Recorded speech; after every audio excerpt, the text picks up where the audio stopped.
नमस्कार, आप देख रहे हैं देश की बात।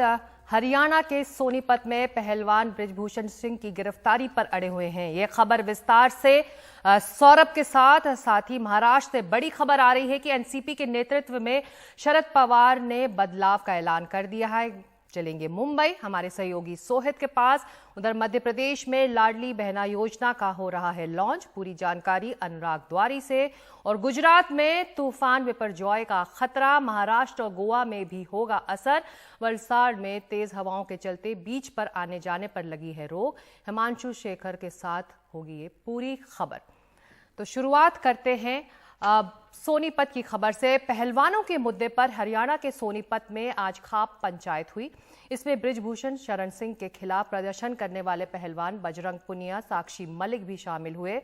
पहलवानों ने खेल मंत्री अनुराग ठाकुर से मुलाकात के बाद कहा था कि खाप नेताओं और किसान नेताओं के साथ चर्चा के बाद ही वो अपनी मांगों को लेकर कोई बड़ा फैसला लेंगे।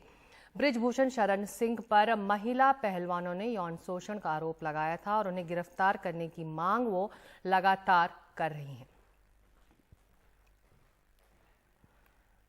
और हरियाणा के सोनीपत में पहलवान बजरंग पुनिया और साक्षी मलिक से खास बातचीत की हमारे सहयोगी सौरभ शुक्ला ने। तो आज क्या फैसला हुआ? तो उन्होंने बोला कि 15 तारीख तक जो गवर्नमेंट ने चीज़ें बोली हैं, 15 तारीख तक का समय जो गवर्नमेंट ने बोला है कि हम 15 तारीख तक जो जितने भी जो ये पुलिस की जो कार्रवाई है उसको ख़त्म करके और जो जितनी स्ट्रॉन्ग चार्जशीट हम बना सकते हैं वो स्ट्रॉन्ग चार्जशीट बनाएंगे। और उसके बाद अगर स्ट्रॉन्ग चार्जशीट होगी तो गिरफ्तार भी होगा। तो 15 तारीख तक अगर सरकार जो हमसे वादे किए हैं अगर वो पूरे नहीं कर पाती तो 15 तारीख के बाद हम आंदोलन दोबारा शुरू करेंगे। हमने पहले बोला कि भाई आंदोलन हम ख़त्म नहीं कर रहे, लेकिन 15 तारीख के बाद हम कोई बड़ी कॉल लेंगे, क्योंकि मैंने मुडलाना जो पंचायत हुई थी उसमें भी यही बोला था कि एक कॉल खिलाड़ी लेंगे, तो वो कॉल फिर हम लेंगे। और आज वही फैसला हुआ कि हम आप लोगों के साथ हैं। देखो जी, हम तो ना शुरुआत वाले दिन से बोल रहे थे कि गिरफ्तार करो गिरफ्तार करो। अगर वो बाहर रहेगा तो जांच को प्रभावित कर सकता है, जो कि उसने की। कितने दिनों बाद 161 के बयान होने के बाद, 164 के बयान होने के बाद, इतने दिनों के बाद उसके फादर बयान बदल रहा है और बोल रहा है कि मैं डर में हूँ, घबराहट में हूँ, मैं डिप्रेशन में हूँ। तो क्या है ये? आप ये कह रहे हैं कि उसके पिता ने डर के अपनी बेटी के बयान बदलवाए, दबाव में? 100%। तभी तो पहले दिन से बोल रहे हैं कि कस्टडी में लेके इन्वेस्टिगेशन करो, पुलिस कस्टडी में लेके, तभी तो फेयर इन्वेस्टिगेशन होगी। वरना बाहर रहेगा तो जांच प्रभावित होगी, अलग अलग एजेंडे चलवाएगा, टीवी पे फेक न्यूज़ चलेंगी। तो ये तो हम शुरुआत वाले दिन से आपको बोल ही रहे हैं। अभी क्या है, अभी तो और भी लड़कियां हैं, सब बेचारी घबराई हुई हैं, डरी हुई हैं, थ्रेट कॉल्स जाते हैं, हमारे पास भी आते हैं, लेकिन हम तो नहीं होते प्रभावित। लेकिन कह रहे हैं कि आपको भी थ्रेट कॉल्स आ रहे हैं? हाँ, मतलब कि आप बातचीत कर लो, समझौता कर लो, नहीं तो आपका सारा करियर खराब हो जाएगा। वो तो वैसे भी हमने दाव पे लगा के प्रोटेस्ट पे बैठे थे, क्योंकि हमारी लड़ाई सिर्फ रेसलिंग को लेके नहीं थी। हमारी लड़ाई भारत की बेटियों को लेके थी, जो स्पोर्ट्स में या और फील्ड में जो बेटियों के साथ अत्याचार चल रहा है उसको ख़त्म करने के लिए हमने ये लड़ाई शुरू की है। और ज़्यादा जानकारी और चर्चा के लिए सीधे चलते हैं हमारे सहयोगी सौरभ शुक्ला के पास। सौरभ, आपने इन खिलाड़ियों से, इन पहलवानों से बात की है आज, और माइनर ने स्टेटमेंट बदला है, लगातार ये खिलाड़ी कह रहे हैं। तो बेसिकली आप क्या गेज कर पाए हैं आज की इस बातचीत से? आप देखिए, जो पहलवान हैं वो हमसे बातचीत करके सरकार को भी ये संकेत देने की कोशिश कर रहे हैं कि आप अगर इन्वेस्टिगेशन कर रहे हैं, दिल्ली पुलिस इन्वेस्टिगेशन कर रही है और सरकार ने एश्योरेंस दिया है कि 15 तक वो अपनी चार्जशीट पेश कर देंगे, तो दैट चार्जशीट, जो चार्जशीट पेश करनी है, it should better be strong, वो मजबूत होनी चाहिए, उसमें चार्जेस मजबूत होने चाहिए। और ये कह रहे हैं कि अगर चार्जेस मजबूत होंगे, मजबूत चार्जशीट होगी तो गिरफ्तारी होगी बृजभूषण शरण सिंह की। और देखिए, अब तक ये बैकफुट पर ये आ गए थे कि जिस लड़की ने, जो नाबालिग लड़की ने दावा करके ये बयान दिया कोर्ट में, शिकायत की कि वो नाबालिग थे और उसके साथ यौन शोषण हुआ है, उसने अपने बयान बदल दिए। तो अब जब बयान बदल दिए तो ये भी चर्चा शुरू हो गई कि पूरा इनके सारे केस जो है फ्लैट हो गए हैं, गिर गया है पूरा केस, ऐसा लग रहा है कि सारे आरोप झूठे हैं। तो ये बताने की कोशिश कर रहे हैं कि देखिए, उस जिसने बयान बदले हैं वो दबाव में बदले हैं, वो डर के बदले हैं। और वो ये भी कह रहे हैं कि हम पर भी बहुत दबाव है, और वो संकेत दे रहे हैं कि आप ये बयान इसलिए बदले गए हैं क्योंकि बृजभूषण शरण सिंह की गिरफ्तारी नहीं हुई, वो खुला घूम रहा है और उसने ही जो है दबाव बना करके बयान बदले। और ये भी कह दिया कि हम पर भी दबाव बनाया जा रहा है कि आप समझौता कर लीजिए, हमें भी थ्रेट कॉल्स आ रहे हैं। तो जाहिर सी बात है, भले ही सरकार से इनकी बातचीत हुई हो, बैक चैनल टॉक्स हुए हो, लेकिन इनका ये कहना है कि एश्योरेंस पे नहीं मानेंगे जब तक कोई एक्शन नहीं होगा। यही वजह है कि ये इंतजार कर रहे हैं कि चार्जशीट पेश कर दी जाए। देखिए सिकता, जो प्रपोजल था, प्रस्ताव था, उसमें यही एक बिंदु है जहां पर बात फंसी है। इनको स्वीकार है कि सरकार कह रही है कि WFI wrestling federation of India के फ्री और फेयर इलेक्शन कराए जाएं, इनको मंजूर है। सरकार कह रही है कि चलिए आप कह रहे हैं तो बृजभूषण शरण सिंह या उसके परिवार से कोई नहीं होगा फेडरेशन में, वो इनको मंजूर है। सरकार से इन्होंने कहा कि 28 मई को जब ये लोग पार्लियामेंट मार्च करने की कोशिश कर रहे थे, जिस दिन पार्लियामेंट का उद्घाटन था, तो दिल्ली पुलिस ने इनको डिटेन किया तो इन पर मुकदमा लगा दिया था, FIR की थी, तो FIR वापस ले ली जाए, ये मंजूर है। बस बात फंस रही है कि बृजभूषण शरण की गिरफ्तारी हो, तो ये भी अपने तेवर ढीले नहीं कर रहे हैं। उधर सिकता, दिलचस्प बात यह है कि बृजभूषण भी अपने कोई तेवर खास ढीले नहीं कर रहे हैं। कल 11 तारीख है, रविवार का दिन है, कल कैसरगंज जो लोकसभा क्षेत्र है बृजभूषण का, वहां पर बृजभूषण भी एक बहुत बड़ी रैली करने जा रहे हैं। वहां वो अपना शक्ति प्रदर्शन करेंगे और ये संकेत देंगे बीजेपी को भी और अपने समर्थकों को भी और विरोधियों को भी। बीजेपी को इसलिए कि अगर आपने मुझ पर कार्रवाई की, देखिए मेरे पास कितना जन समर्थन है, लाखों लोग मेरे कॉन्स्टिट्यूएंसी में आए मेरे पास, अगर मुझे आपने टच किया तो उसके कॉन्सिक्वेंसेस हो सकते हैं राजनीतिक।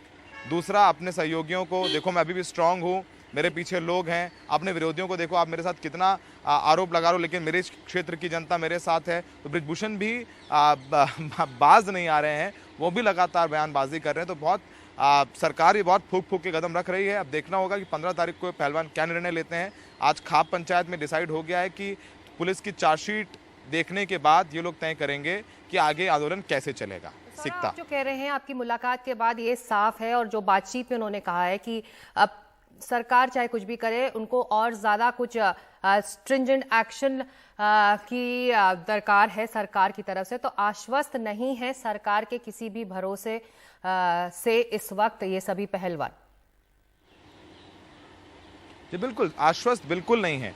और देखिए, ये भी जो बातचीत संभव हो पाई है वो भी गृह मंत्री के इंटरवेंशन से संभव हो पाई है। खेल मंत्री के इंटरवेंशन से बात नहीं बनी। खेल मंत्री से बातचीत के लिए भी ये लोग तैयार नहीं थे। इनका कहना है कि जनवरी में जब हम लोग प्रदर्शन करने आए थे तो खेल मंत्री ने हमें तमाम एश्योरेंसेस दिए थे जो पूरे नहीं हुए। उसके बाद ये बात ही नहीं कर रहे थे। फिर गृह मंत्री ने जब इंटरवीन किया, शनिवार को इनकी मुलाकात हुई, उसके बाद फिर गृह मंत्री ने फ़ोन करके दोबारा वापस बोला कि आप बातचीत करिए। तो अभी आश्वासन से तो आश्वस्त नहीं है। इनका कहना है कि पिछले बार जनवरी में हम आश्वासन पर अपने आंदोलन खत्म किया था, इस बार बात बहुत आगे बढ़ गई है। बात देखिए सिकता, यहाँ सरकार के सामने एक और चुनौती भी है, क्योंकि जो अंतर्राष्ट्रीय संस्थाएं हैं खेलों की, इंटरनेशनल ओलंपिक एसोसिएशन, उसने साफ कर दिया है कि अगर आप WFI के यानी भारतीय कुश्ती संघ के इस महीने के आखिर तक चुनाव नहीं कराते हैं, अगर नहीं हुए चुनाव तो IOA WFI को बैन कर देगा, यानी हमारे खिलाड़ी अंतर्राष्ट्रीय प्रतिस्पर्धा में मेडल्स नहीं ला पाएंगे, खेल नहीं पाएंगे। तो सरकार के सामने वो भी चुनौती है कि वहाँ भी लड़ना है। तो आश्वासन से तो बात नहीं बनती दिख रही। अब सबकी नज़रें इस बात पर हैं कि दिल्ली पुलिस की चार्जशीट कैसी होती है, क्योंकि आपने देखा कि कल भी जो है एक इंटरनेशनल रेफरी हैं, वो इनके समर्थन में आए हैं, वो भी विटनेस हैं इस केस में। उन्होंने भी कहा है कि उन्होंने एक बार विदेश में, इस बार लखनऊ में गेम्स में देखा बृजभूषण सिंह का रवैया ठीक नहीं था इन खिलाड़ियों के प्रति, तो वो भी अब सामने आकर के बोल रहे हैं। तो बिल्कुल आश्वासन से तो संतुष्ट नहीं है। 15 तारीख को कह रहे हैं चार्जशीट में जो लिख कर आएगा, जो पुलिस की चार्जशीट में लिख कर आएगा, हम उसके बाद फैसला करेंगे कि आगे क्या करना है। सिकता, तो तेवर वही के वही बने हुए हैं इन खिलाड़ियों के, इन पहलवानों के। शुक्रिया सौरभ इस पूरी जानकारी और अपडेट के लिए। और एक खबर महाराष्ट्र की, मुंबई की, जहां पर NCP अध्यक्ष शरद पवार ने आज पार्टी में बड़े बदलाव का ऐलान कर दिया। शरद पवार की बेटी सुप्रिया सूले और प्रफुल्ल पटेल NCP के नए कार्यकारी अध्यक्ष होंगे। सुप्रिया सूले को महाराष्ट्र, पंजाब और हरियाणा की जिम्मेदारी भी दी गई है। वहीं प्रफुल्ल पटेल को मध्य प्रदेश, राजस्थान और गोवा की जिम्मेदारी दी गई है। NCP में हुए इस बड़े बदलाव से सवाल उठ रहा है कि क्या अजीत पवार को किनारे लगा दिया गया है। प्रफुल्ल पटेल, आज उनके सामने हम राष्ट्रवादी कांग्रेस पार्टी के वर्किंग प्रेसिडेंट की जिम्मेदारी उनके कंधे पर दे रहे हैं। और साथ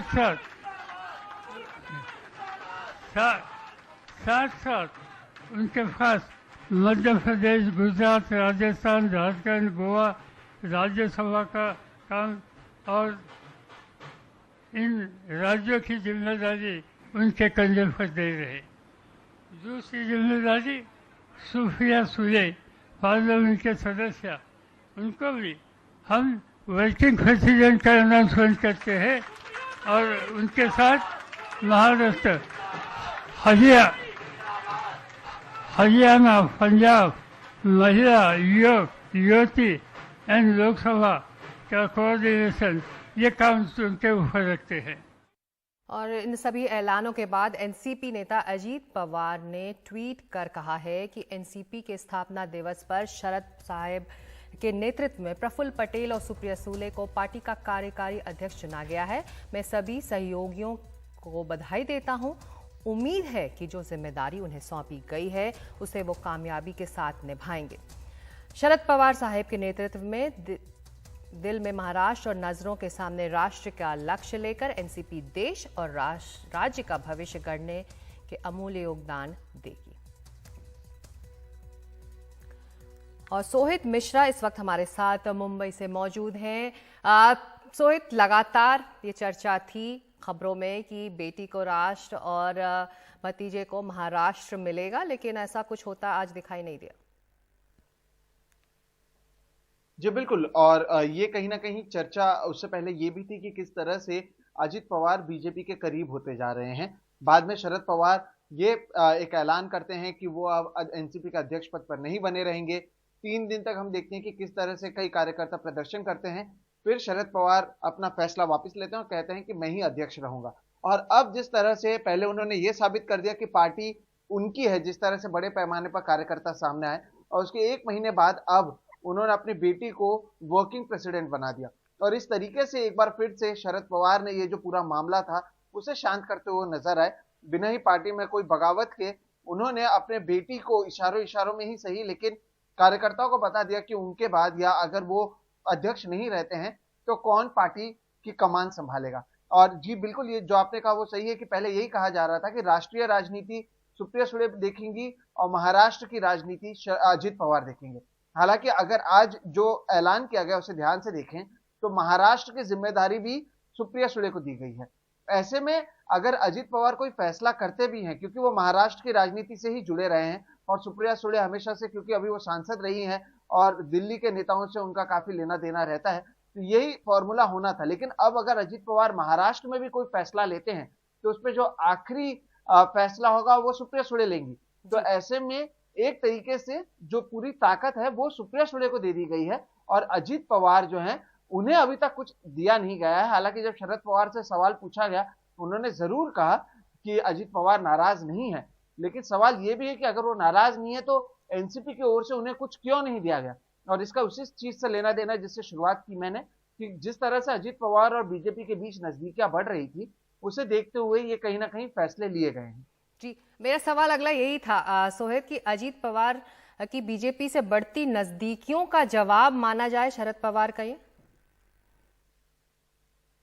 जी बिल्कुल, क्योंकि बीच में जिस तरह से चीजें सामने आ रही थी ये कहा जा रहा था कि एनसीपी का एक बड़ा गुट जो है अजित पवार के साथ जाएगा, ठीक उसी तरह से जिस तरह से हमने शिवसेना में देखा। हालांकि उसे डैमेज कंट्रोल कर लिया गया। उस समय क्या चीजें हुई कि बाद में अजित पवार खुद सामने आए, उन्होंने कहा कि मैं कहीं नहीं जा रहा, मुझे लेकर पता नहीं क्यों अफवाह उड़ रहे हैं।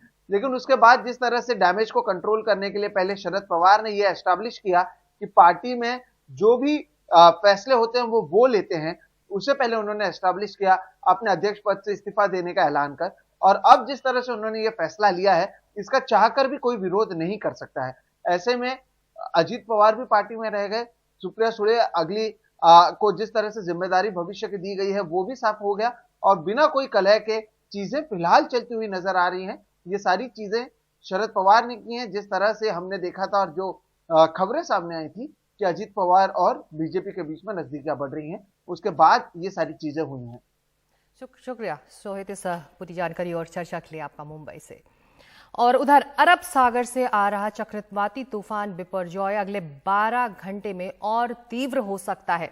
तूफान विपरजॉय आज या कल गुजरात के तट के पास से गुजरेगा। इस दौरान बहुत तेज हवाएं चल सकती हैं। सौराष्ट्र और कच्छ तट के लिए भी चेतावनी जारी कर दी गई है। तूफान का असर महाराष्ट्र और गोवा के तटीय इलाकों में भी होगा। कर्नाटक, गोवा और महाराष्ट्र में तेज हवाओं के साथ बारिश का अलर्ट भी जारी किया गया है। गुजरात, केरल, कर्नाटक और लक्षद्वीप के मछुआरों को समुद्र में जाने से मना कर दिया गया है। गुजरात के वलसाड में बीच को भी 14 जून तक के लिए बंद कर दिया गया है।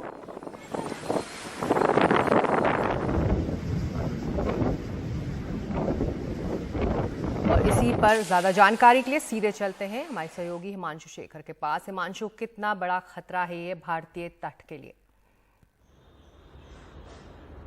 देखिए सिकता, ये महत्वपूर्ण है कि मौसम विभाग ने जो अभी फोरकास्ट जारी किया है उसमें ये कहा गया है कि अभी जो चक्रवाती तूफान है वो अरब सागर के मध्य पूर्व में है और इस वक्त जो चक्रवाती तूफान जिस जगह पर बना है वहां पर जो समुद्री हवाओं की रफ्तार है वो 155 से 165 किलोमीटर प्रति घंटे की है और इससे आप अंदाजा लगा सकते हैं कि कितना भयंकर ये चक्रवाती तूफान बनता जा रहा है। फिलहाल भारत के लिए राहत की खबर ये है कि ये करीब 580 किलोमीटर गुजरात तट से अभी दूर है।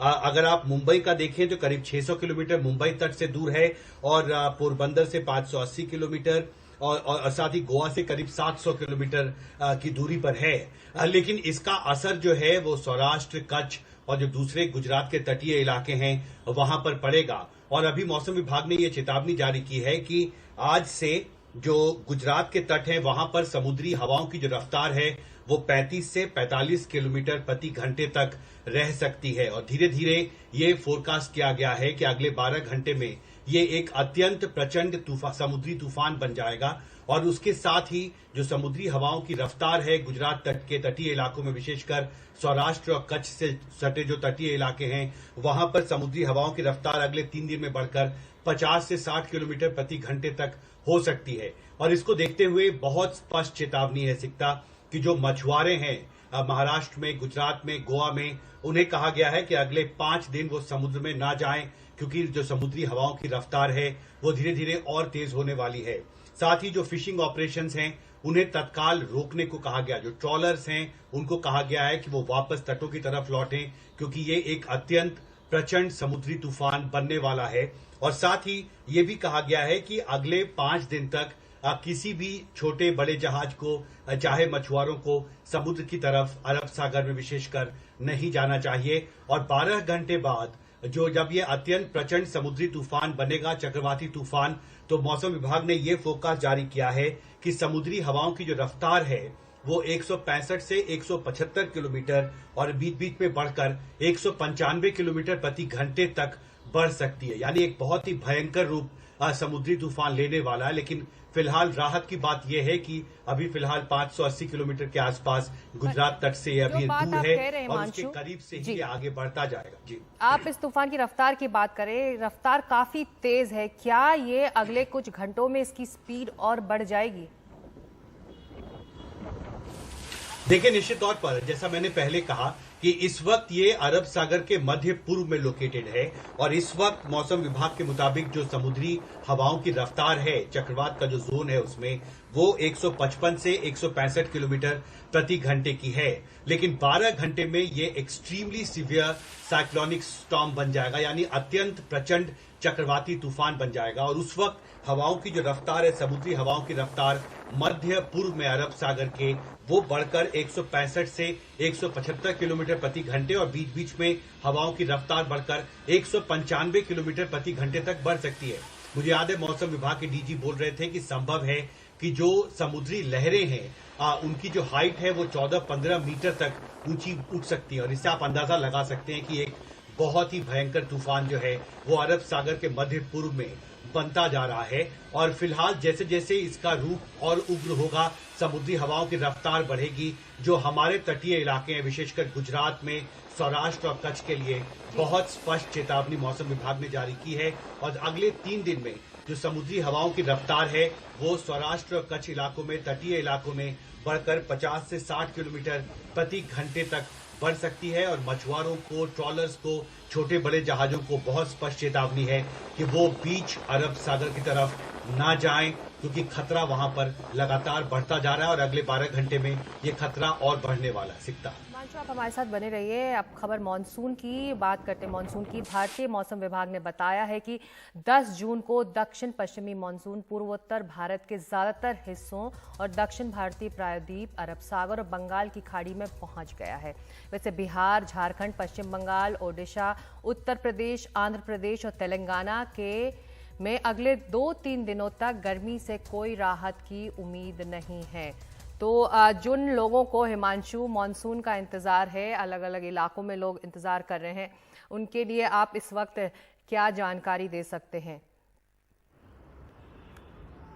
देखिए, अच्छी खबर यह है कि मॉनसून इस वक्त करीब 7 दिन की देरी से केरल तट से टकराया है, लेकिन पिछले 48 घंटे में मॉनसून ने लगभग पूरे केरल राज्य को कवर कर लिया है और साथ ही तमिलनाडु के भी अधिकतर इलाकों में बारिश शुरू हो गई है। साथ ही जो सटे हुए तटीय इलाके हैं कर्नाटक के, वहां भी भारी बारिश की खबर है, जो एक बहुत अच्छा संकेत है कि मॉनसून का जो प्रोग्रेशन है, जो एडवांसमेंट है, धीरे धीरे अच्छे रफ्तार से वो दूसरे राज्यों में बढ़ रहा है। साथ ही उत्तर पूर्व भारत में मैं देख रहा था, असम में, नागालैंड में, मणिपुर, मेघालय, मिजोरम, ये सभी उत्तर पूर्व के राज्यों में भी भारी बारिश शुरू हो गई है और उत्तर पूर्व के अधिकतर इलाकों में मॉनसून पहुंच चुका है। लेकिन जो पूर्वी भारत के इलाके हैं, जो तटीय इलाके विशेषकर हैं, जहां पर बहुत ज्यादा गर्मी रही है, बिहार में पिछले 7-8 दिनों से लगातार हीट वेव का संकट रहा है। साथ ही पश्चिम बंगाल में भी, पूर्वी झारखंड के इलाकों में भी बहुत ज्यादा लू की घटनाएं सामने आई हैं और वहां पर मॉनसून को पहुंचने में थोड़ा वक्त लगेगा सिकता,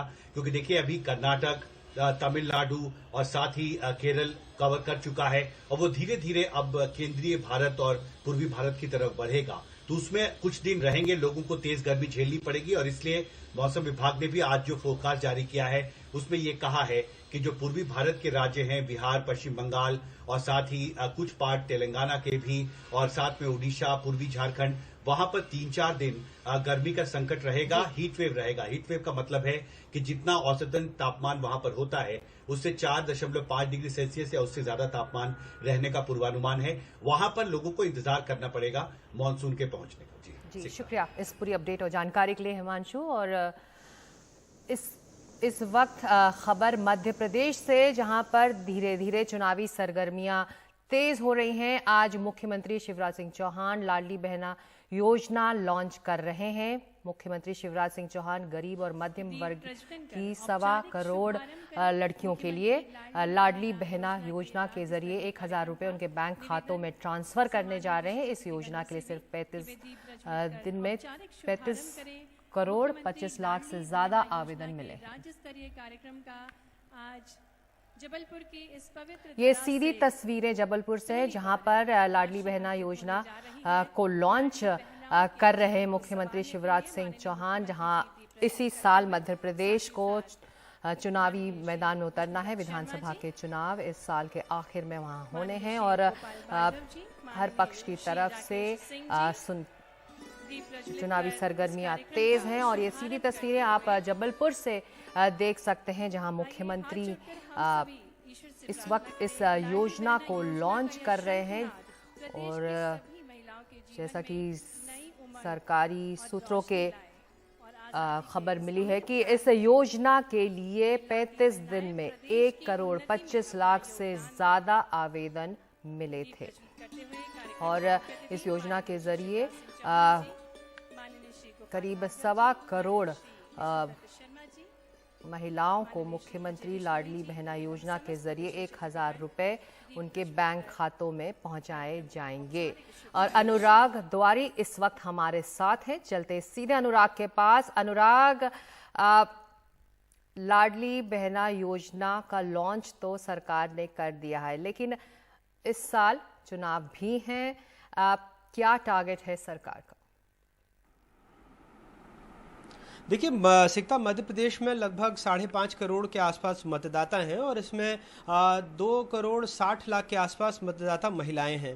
ये जो लाडली बहना योजना, इससे पहले बेटियों के लिए लाडली लक्ष्मी योजना भी लॉन्च की गई थी। इस वक्त मुख्यमंत्री शिवराज सिंह चौहान वहां लॉन्च के बाद संबोधित कर रहे हैं, आइए उनको सुन लेते हैं पहले। सर्वभूतेषु मातृ रूपेण संस्थिता नमस्तस्यै नमस्तस्यै नमस्तस्यै नमो नमः।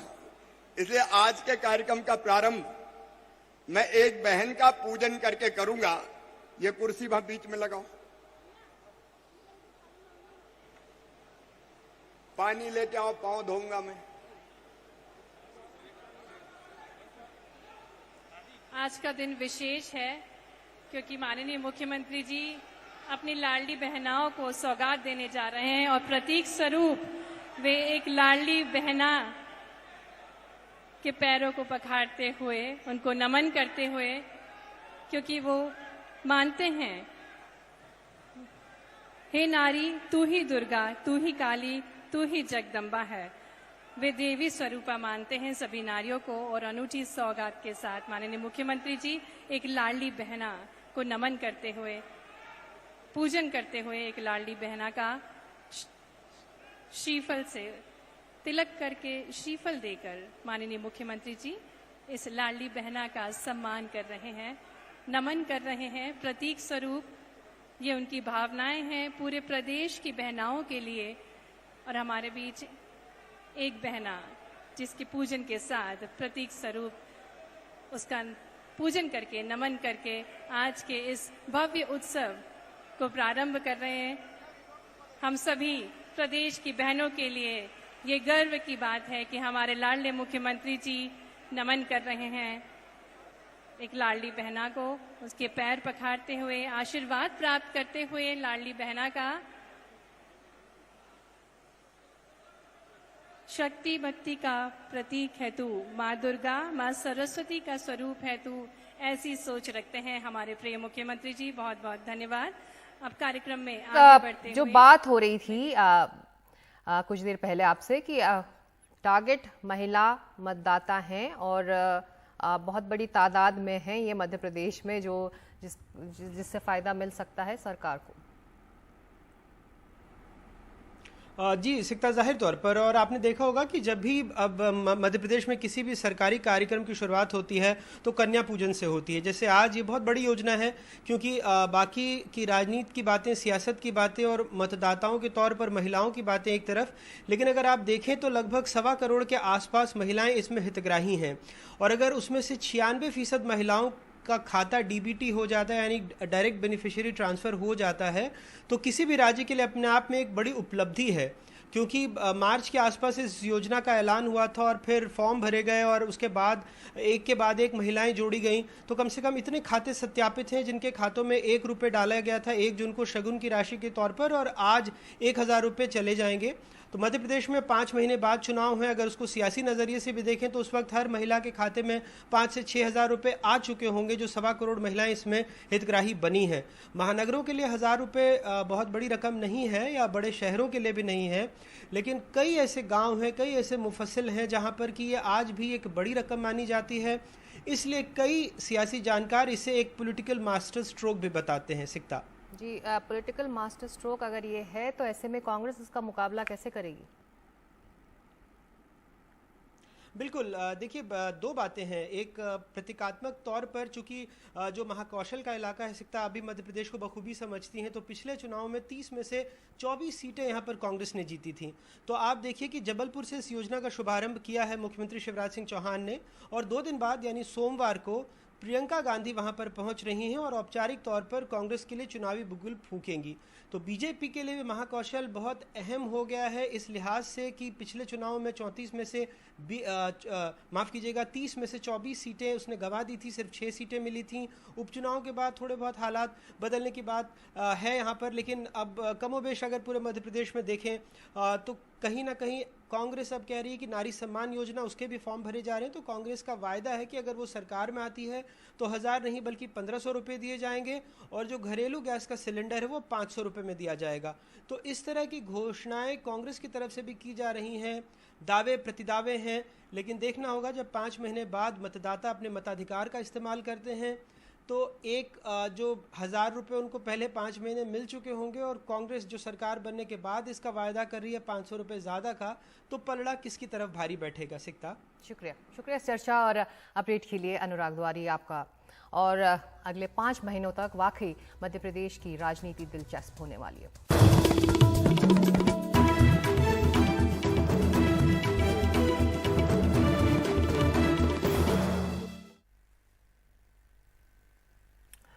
और आप देख रहे हैं देश की बात। उधर मुंबई के मीरा रोड मर्डर केस में अहम खुलासा हुआ है। पुलिस सूत्रों के मुताबिक आरोपी के मोबाइल से गूगल सर्च हिस्ट्री मिली है। गूगल पर उसने शव को ठिकाने लगाने के बारे में सर्च किया था। इसके बाद उसने शव काटने के लिए वुड कटर भी खरीदा। साथ ही उसने शव के स्मेल को ख़त्म करने के लिए नीलगिरी तेल का इस्तेमाल किया। पुलिस ने आरोपी के फ्लैट से वुड कटर, नीलगिरी का तेल, कुकर समेत कई चीज़ें जब्त की हैं। पुलिस अभी तक 8 से 10 लोगों के बयान भी इस मामले में ले चुकी है।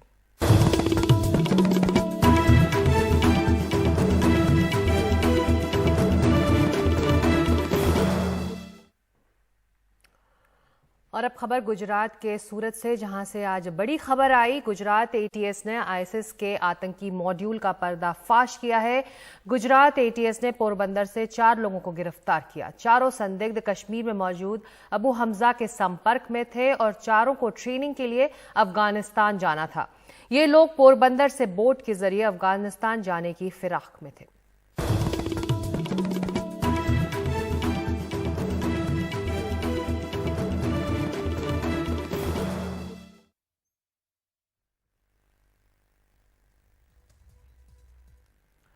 पंजाब के लुधियाना में 7 करोड़ की बड़ी लूट की वारदात हुई। लुटेरे एटीएम मशीन में कैश ट्रांसफर करने वाली कंपनी सीएमएस के लुधियाना के राजगुरु नगर के दफ्तर से कैश वैन लेकर भाग गए। इस लूट को हथियारबंद लुटेरों ने बीती रात 1:30 बजे अंजाम दिया। इसके बाद पुलिस ने कैश वैन बरामद कर लिया, लेकिन पैसा अब तक नहीं मिला है। पूछताछ में पुलिस को जानकारी मिली है कि लुटेरों ने सेंसर्स के तार निकाल दिए थे और सीसीटीवी के डीवीआर भी वो ले गए। वहीं जांच कर रही पुलिस ने कहा है कि कैश ट्रांसफर कंपनी ने रात 1:30 बजे की घटना की जानकारी सुबह 7 बजे ही दी। लुधियाना पुलिस कमिश्नर के मुताबिक 9 से 10 लुटेरों ने ये लूट को अंजाम दिया। एक शख्स दफ्तर के पीछे से और बाकी आगे से आए। इस लूट में एक महिला के भी शामिल होने की संभावना है।